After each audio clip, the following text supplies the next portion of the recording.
Assalamualaikum warahmatullahi wabarakatuh. Perkenalkan, nama saya Ani Triwahyuni dari kelas B419. Ini nomor NIM saya dan ini nomor absen saya. Saya akan menjelaskan tentang deskripsi mengenai uji potensial antimikroba berdasarkan literatur. Prinsip uji potensial antimikroba adalah estimasi dari potensi antibiotik melalui perbandingan langsung antara sampel antibiotik uji dengan terkalibrasi dengan baik dan umum digunakan sebagai rujukan berdasarkan FI edisi 4 tahun 1995. Uji potensial antimikroba secara mikrobiologi adalah suatu teknik untuk menetapkan suatu potensi antibiotika dengan mengukur efek senyawa tersebut terhadap pertumbuhan mikroorganisme. Uji yang peka dan sesuai. Tujuannya adalah untuk mengukur luas hambatan pertumbuhan mikroba uji yang disebabkan oleh zat yang diuji.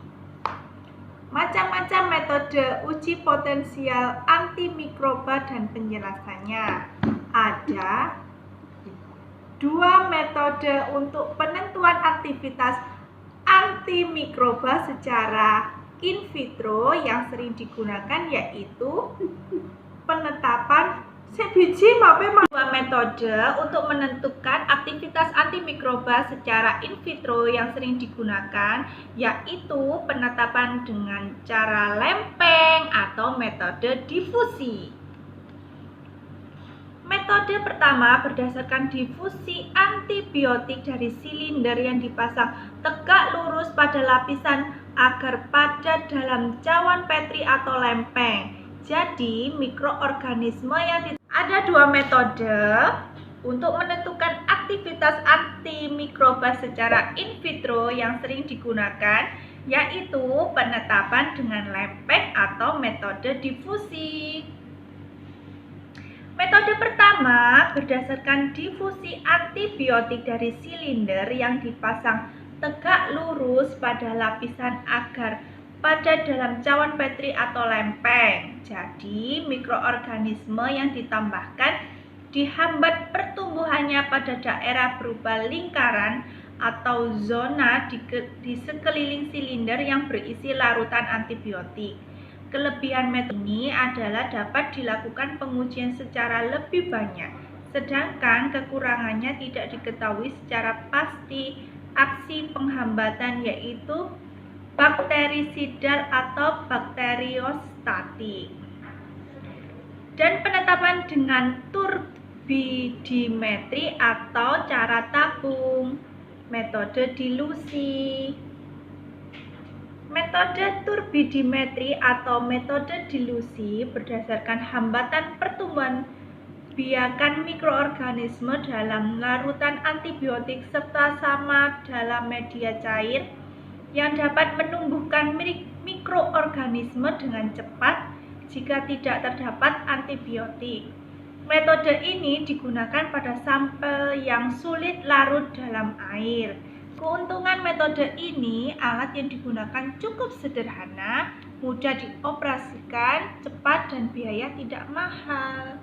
Sedangkan kelemahan untuk metode yang kedua karena sifatnya multi unsur sehingga faktor interferensi dari unsur-unsur lain sangat berpengaruh. Oleh karena itu, diperlukan perlakuan awal terhadap sampel.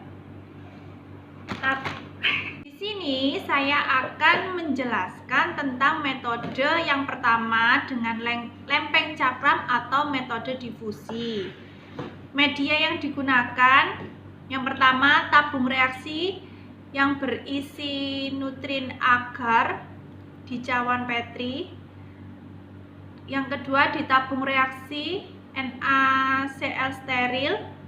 Yang ketiga di cawan Petri Mueller-Hinton.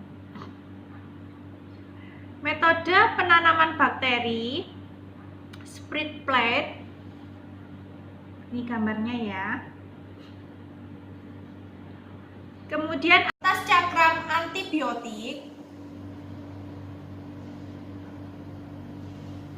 pinset,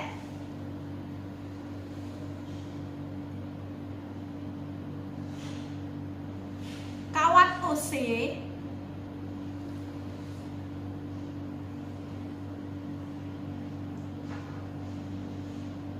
pembakar spiritus,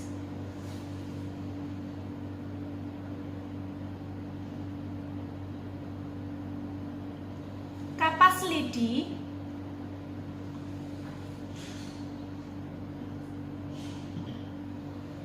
tabung reaksi,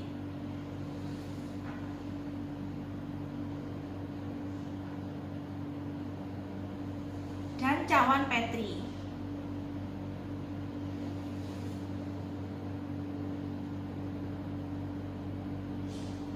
Antibiotik yang digunakan clindamycin, polymyxin, streptomycin, ampicillin, ofloxacin, chloramphenicol, dan kanamycin. Waktu inkubasi 24 jam pada suhu 37 derajat Celcius. Prosedur uji potensial antibiotik secara lempeng. Yang pertama adalah pembuatan suspensi. Ambil koloni dari nutrien agar dengan kawat OC yang telah dipijarkan pada api. Kemudian homogenkan pada tabung reaksi yang berisi NaCl. Yang kedua, penanaman pada media MH. Ambil kapas lidi steril lalu celupkan pada suspensi yang telah kita buat tadi. Oleskan pada media MH hingga rata ke seluruh permukaan media. Biarkan selama 15 menit. Kemudian buat jarak antara dis antibiotik masing-masing 4 cm.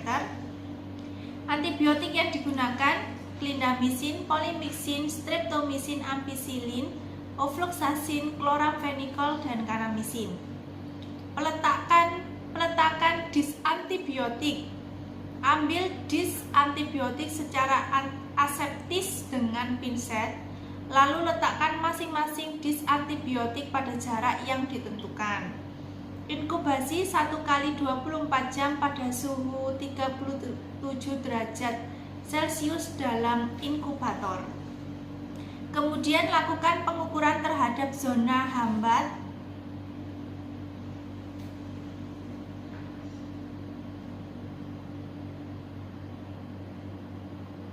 yaitu diameter zona bening akan dikurangi diameter kertas cakram. Pengukuran dapat dilakukan menggunakan jangka sorong.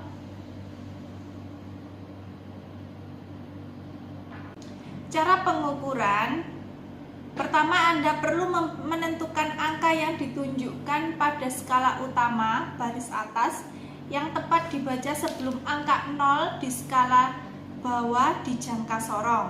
Kemudian Anda perlu menentukan skala bawah yang segaris atau berhimpit dengan skala utama. Lalu menjumlahkan angka yang diperoleh dari skala utama dan skala bawah. Demikian presentasi dari saya, semoga bermanfaat. Assalamualaikum warahmatullahi wabarakatuh.